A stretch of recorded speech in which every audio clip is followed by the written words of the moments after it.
Muganda wange ne mwannyinaze. Mukama mwebaza kubanga akulesewo ng'oli mulamu. Weebale nnyo okugoberera ebigambo bino. Naye okusinga ennyo weebale gwe abigabanako n'omulala. Mukama akumpeera ennyo omukisa. Kitaffe yogera naffe okuyita mu kigambo kyo tulungamye mu byonna. Kubwo Yesu Kristo Mukama waffe we tusabye. Amiina. Mu kitabo kya Samwiri ekisooka essula y'e17 bw'osoma olunyiriri olwa 35 n'36 waliwo ebigambo bino. Nga nfuluma n'enjigoberera nga njikuba n'enjigusuuza awo bwe yangolokeranko n'enjikwata mu malaka n'enjitta.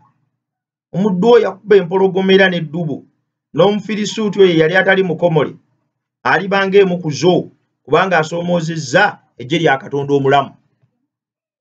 Dawudi bwe yayimirira mu maaso ga Sawulo nga Goliyaasi afuuse ekizibu, Sawulo n'amugamba omutawaana nga munene, abajaasi abatendeke omuli ne baganda bo balemeddwa yadde okuseekula ekigere okuyingira mu rengi w'ayinza okulwanira.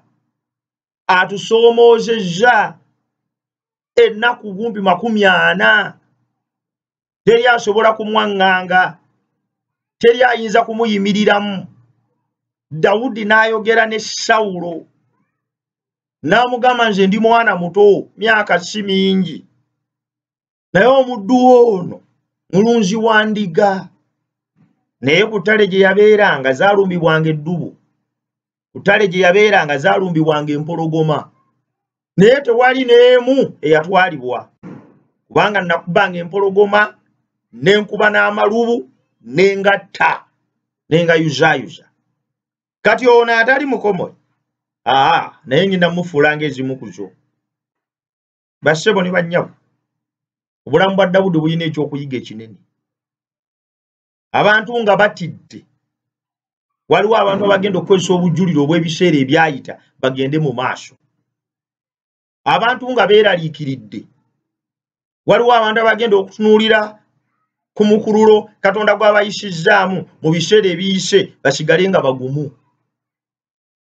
Osobola okutunuulira omukululo obulamu bwo gye buyise ebiseera eby'emabega, endwadde ezikutte ennyingi ezisinga ne COVID n'ozisimatuka, obwavu obwali bukulumyeko obusinga ne buno n'obuyitamu, ebbanga lye wamala nga tokola ery'emwaka omulamba kati nnaku 42 n'otafa. Waliyo abantu abafaanana nga Dawudi abatagenda kukkirizibwa kutiisibwatiisibwa Goliyaasi, abatagenda kukkiriza kutiisibwatiisibwa mbeera, abagenda okutunuulira omukululo Katonda gy'abajje boogera ebigambo nga bino. Kino wankubadde ekiyimiridde mu maaso gange kinene, naye nina obujulizi nti kyali kibaddeko naye Mukama n'ayimirira ku luuyi lwange. Nali nkituuseemukko naye Mukama nannwanira. Kyenva njagala nkutegeeze muganda wange ne mwannyinaze, Mukama ayagala kukulwanira. Mukama agenda kuyimirira wamu naawe. Mukama agenda kubikusomosa. Abo bagoliyaasi abayimiridde mu maaso go, tunuulira omukululo gw'ebyo Katonda byakuyisizzaamu nga Dawudi bwe yakola, olyoke omanye nti ne bino awamu n'ebijja Mukama wakuyimirira wamu naawe.